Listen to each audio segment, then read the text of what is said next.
Conjugare, Centro Português de Apoio à Pesquisa Científica e à Cultura. Acreditamos que as ciências e as artes mudam o mundo. O conhecimento transforma, e isso nos motiva.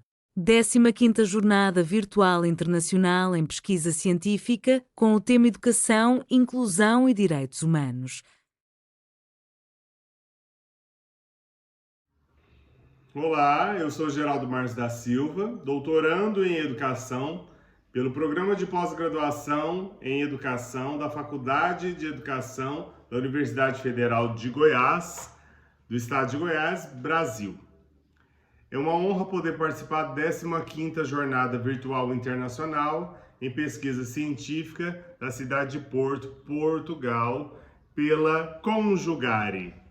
E para hoje eu trouxe o seguinte tema: a educação das vozes, o aprendizado dos sons e dos ruídos, Rousseau e o sonoro no cotidiano escolar.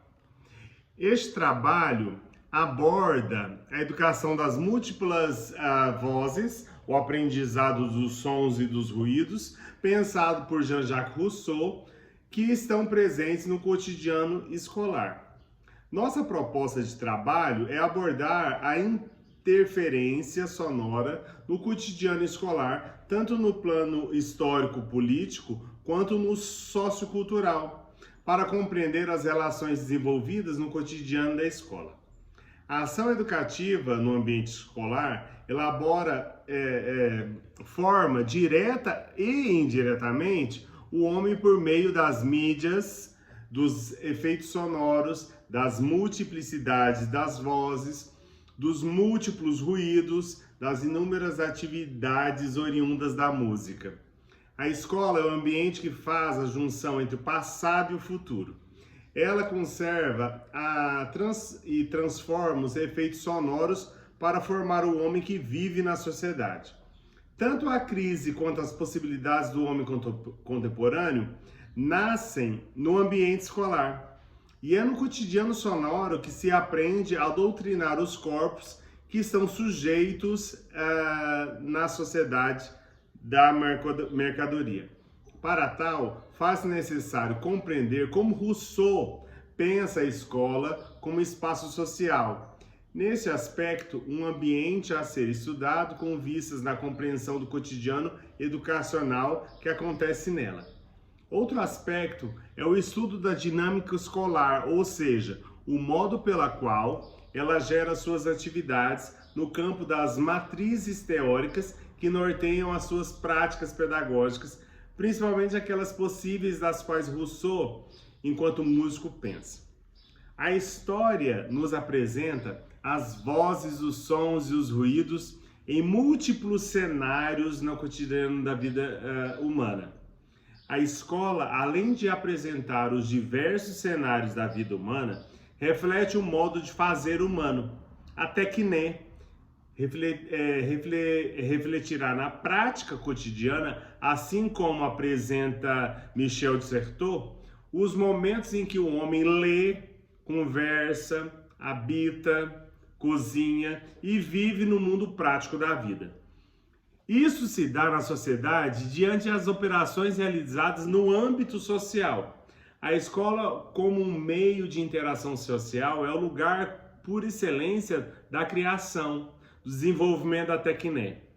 Não é trivial que a escola produz consumidores, uma produção expansionista, barulhenta, ligada à classe dominante. O homem chegou ao ponto em que a produção qualificada do consumo passa a gerir tanto os produtos quanto o próprio consumo. Deste modo, os consumidores são submetidos aos procedimentos e táticas do consumir. Isso se dá porque vivemos socialmente no mundo da tecné, ou seja, o mundo da técnica. Na conferência Die Frage nach der Technik, proferida em Munique em 1953, Martin Heidegger questiona a técnica. Segundo o filósofo, questionar leva à construção do pensamento perceptível por meio da linguagem. Com essa afirmação, o mágico de Merrich, assim como denominava em Freiburg, discursa no ciclo de conferências que teve como temática as artes na época da técnica, com a noção que o questionar a técnica pretendia construir um caminho no pensamento do qual desfrutariam uma relação com ela. O questionar não nasce do nada. Ele próprio já está inserido em um caminho. Se olharmos para o caminho, deixando de lado as proposições, veremos que todo o caminho percorrido se trata de um caminho de pensamento. Para Heidegger, questionar a técnica leva à construção de um caminho de pensamento que essa relação será livre se abrirmos nossa experiência para a essência da técnica. Se houver uma correspondência entre a nossa existência humana e aquilo que Heidegger chama de Dasein, haverá a possibilidade de corresponder com a essência da técnica. Contudo, estaremos prontos para experimentar o técnico dentro dos seus limites, aquilo que ele chama de technique. Para pensar a educação de múltiplas vozes, o aprendizado dos sons e dos ruídos no pensamento de Rousseau, faz-se necessário compreender os motivos que levaram a escola cotidiana a possuir um ritual técnico ou mecânico, como se vê hoje em dia. Para desvelar esse universo, atém-se à história da filosofia e o que aconteceu depois do Emílio, para que possamos, de algum modo, encontrar na sociedade elementos que justifiquem a existência desse Dasein, do Heidegger, e desse Dasein sonoro no ambiente escolar.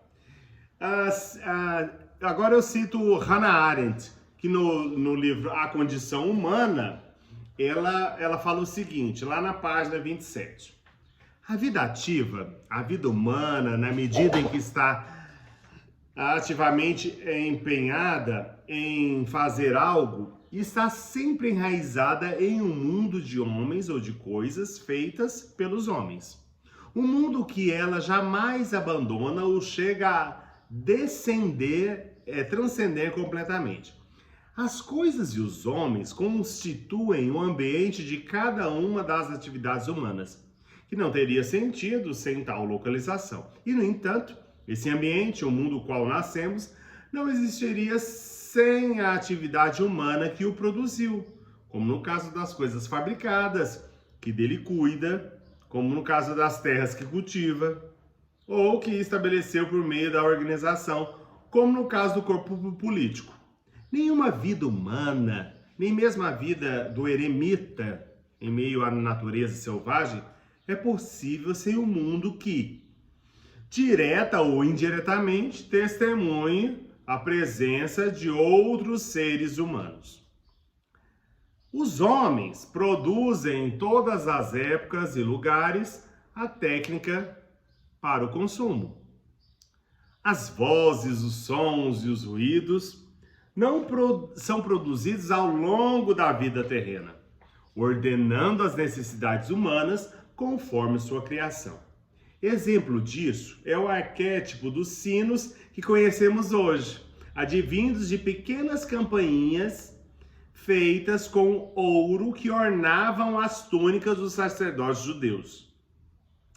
Na antiguidade, as campainhas sinalizavam as atividades do cotidiano das cidades, ou a abertura do mercado dos peixes, como vemos em Plutarco, ou o anúncio do amanhecer, como nos diz Luciano.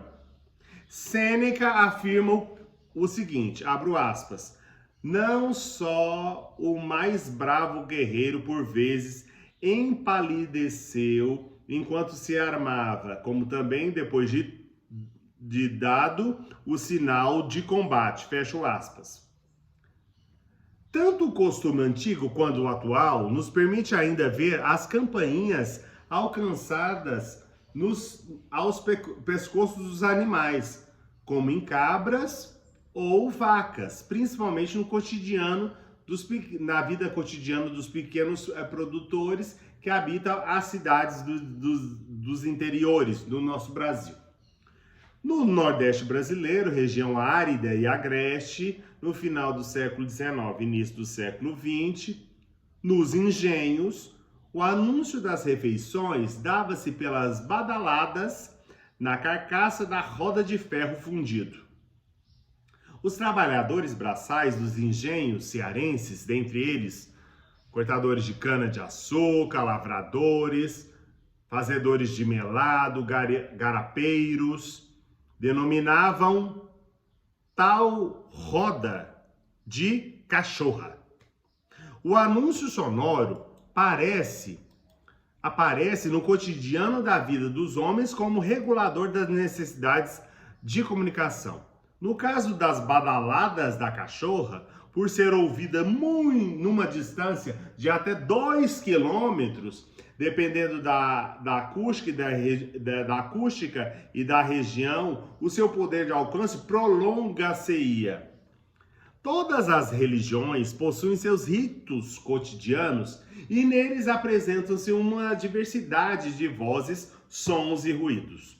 Vê-se no cristianismo o uso de campainhas e, posteriormente, os sinos, como forma de convocar os fiéis para as preces, os cultos, as novenas, os nascimentos, os funerais, as missas e os anúncios de todo tipo.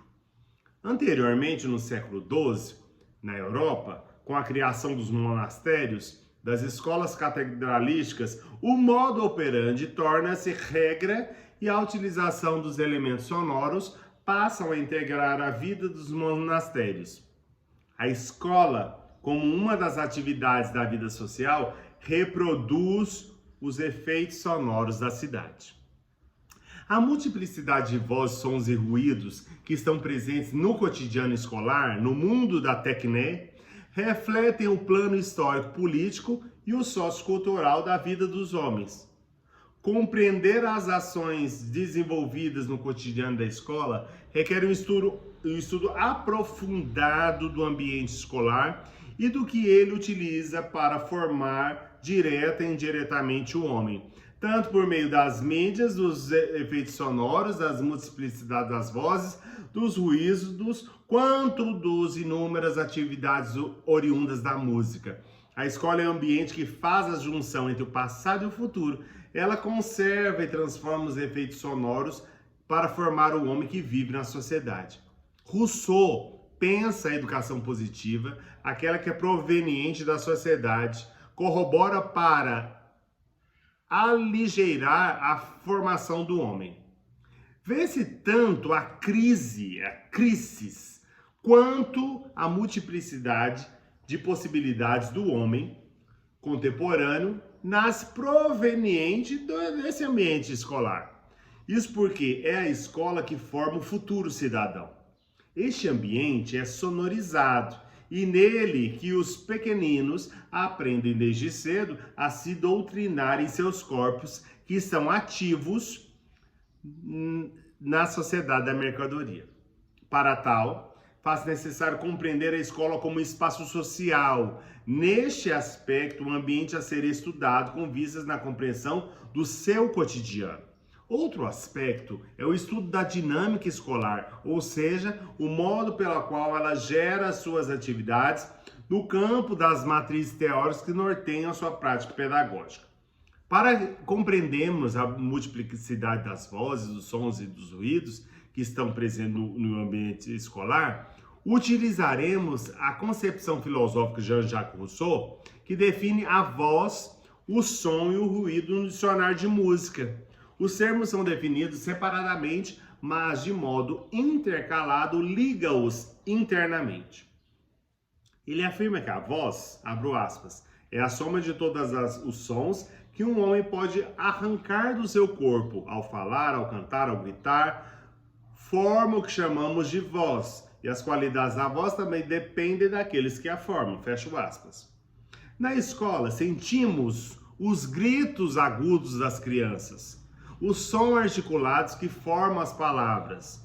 O cantar, que se ajusta às palavras, às modulações e à pluralidade dos tons.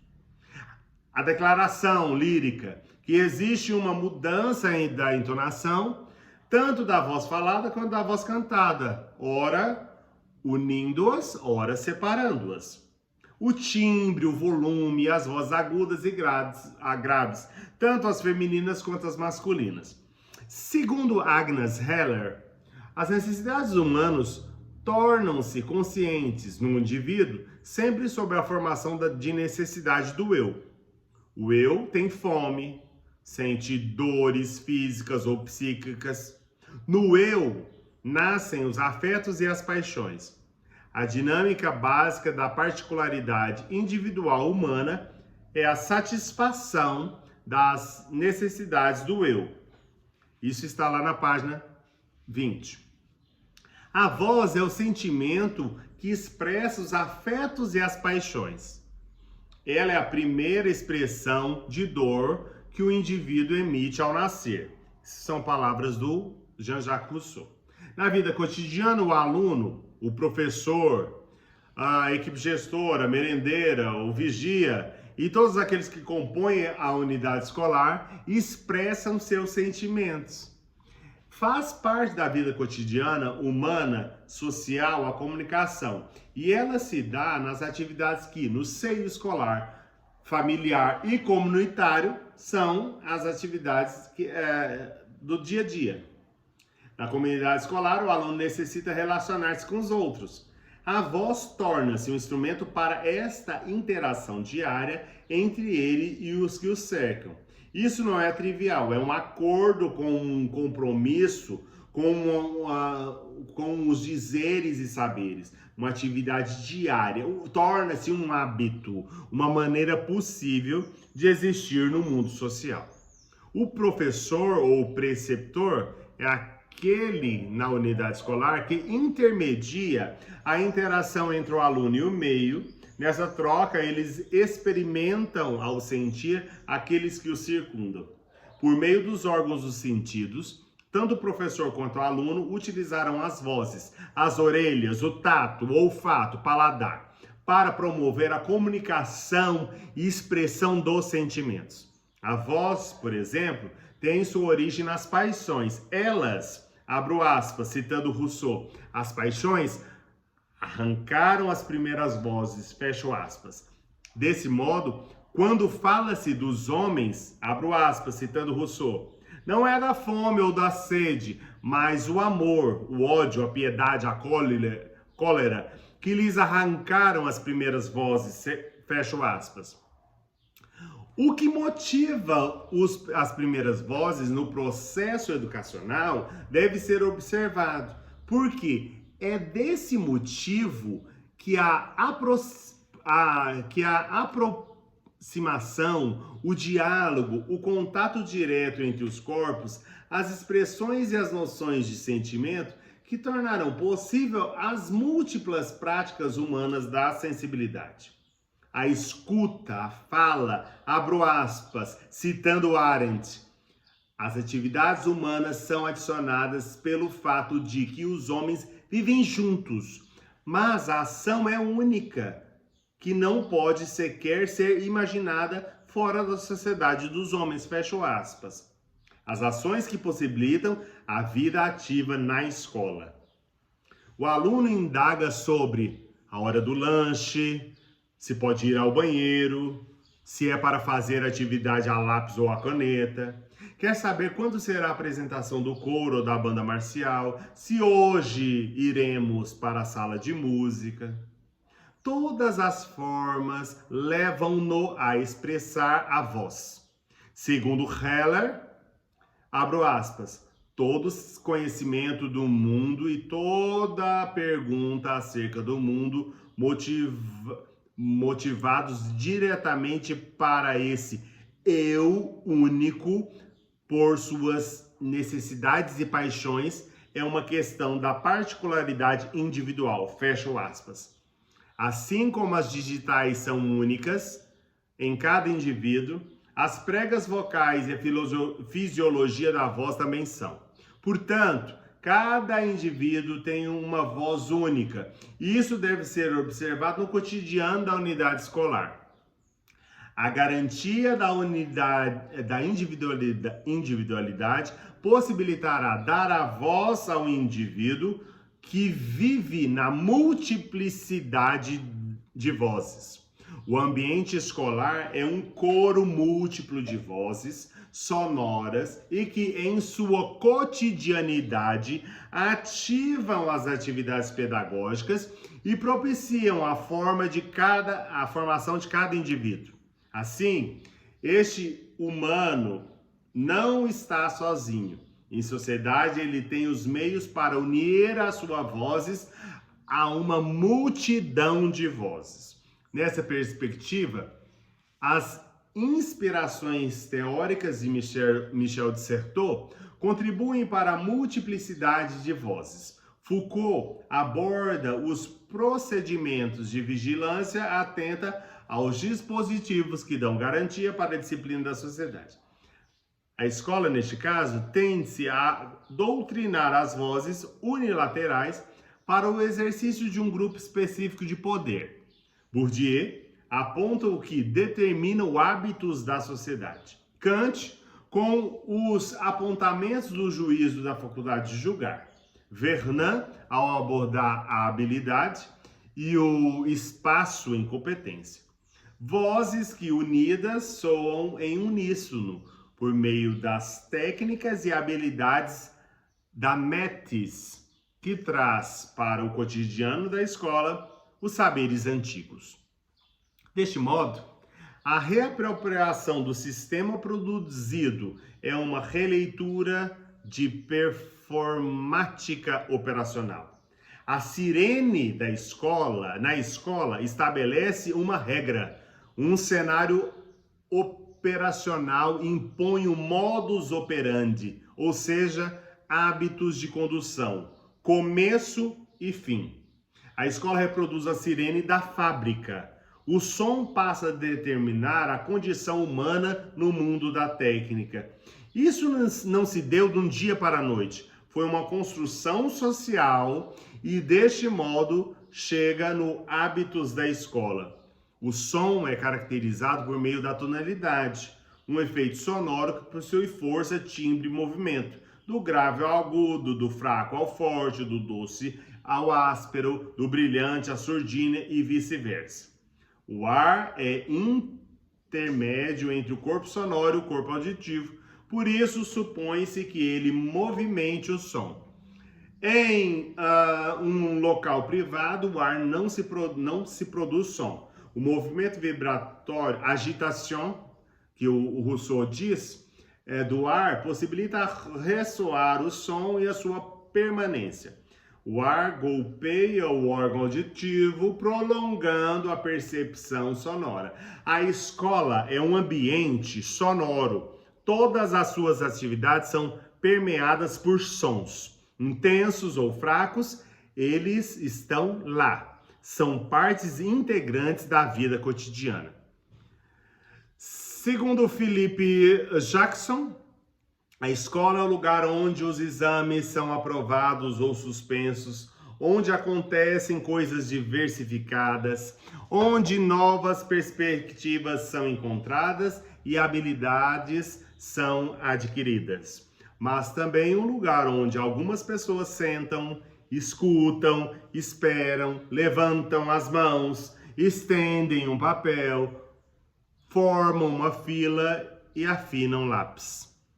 A escola é o local da multipluralidade no cenário social. Certeau nos apresenta um palco de concreto, de aço e de vidro, ou seja, a cidade. É na cidade que múltiplos sons se propagam. A diferença dos sons do grave e do agudo se dá através das vibrações audíveis, produzidas no tempo e no espaço, por cordas e por corpos sonoros de diversos tamanhos, por suas vibrações, que correspondem ao comprimento das cordas sonoras. O som acontece citando Rousseau, abro aspas, na agitação comunicada ao ar, pela colisão do corpo golpeado por outro, tratando-se justamente daquilo que se refere ao órgão auditivo. Nele se produz uma sensação chamada ruído, fecha aspas. E assim, vai se construindo o texto, porque vai se definindo ruído, som, voz. E quais são todas essas representações no ambiente escolar? E o que a técnica dentro da história da filosofia possibilita por meio das explicações da teoria do Heidegger e elucidada por Foucault, Hannah Arendt e principalmente por Rousseau, o que isso se torna como modo operante da vida da vida sonora, né? na escola. E eu gostaria, gostaria que todos os senhores e senhoras pudessem ler o texto, esse texto que eu fiz com muito carinho e muito respeito, para dizer lá no final, principalmente nas considerações finais, como o Rousseau ele vai ser o primordial dentro dessas possibilidades de uma escola que é uma escola pública. E aí eu vou ler mais um pedacinho para a gente dar continuidade e já findar esse momento. Rousseau não vê outra possibilidade para que exista a educação das múltiplas vozes, o aprendizado dos sons e dos ruídos, se não for na escola pública, pois a interação entre o homem só pode existir se eles estiverem vivendo em conjunto. Para que isso seja possível, faz necessário pensar essa formação sensitiva no cotidiano escolar. A escola pública é o lugar por excelência do ruído, das vozes e dos sons e do silêncio.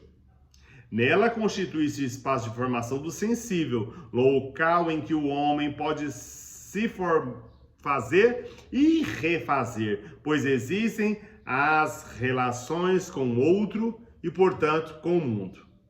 Além do Emílio, ele pensou as considerações sobre o governo da Polônia e da economia política para tratar deste tema, do qual é uma tratativa para um futuro artigo. Eu agradeço imensamente a coordenação da 15ª Jornada Internacional, Virtual Internacional, que acontece na cidade de Porto, Portugal, pela Conjugare, e me coloco à disposição, faço votos que vocês possam ler esse texto, que eu encaminho para esta renomada revista, esse renomado simpósio. Um grande abraço a todos, muito obrigado. Realização: Conjugare, Centro Português de Apoio à Pesquisa Científica e à Cultura. Apoio: Editora Cravo. Inscreva-se no canal, comente, curta e compartilhe. Obrigado por assistir.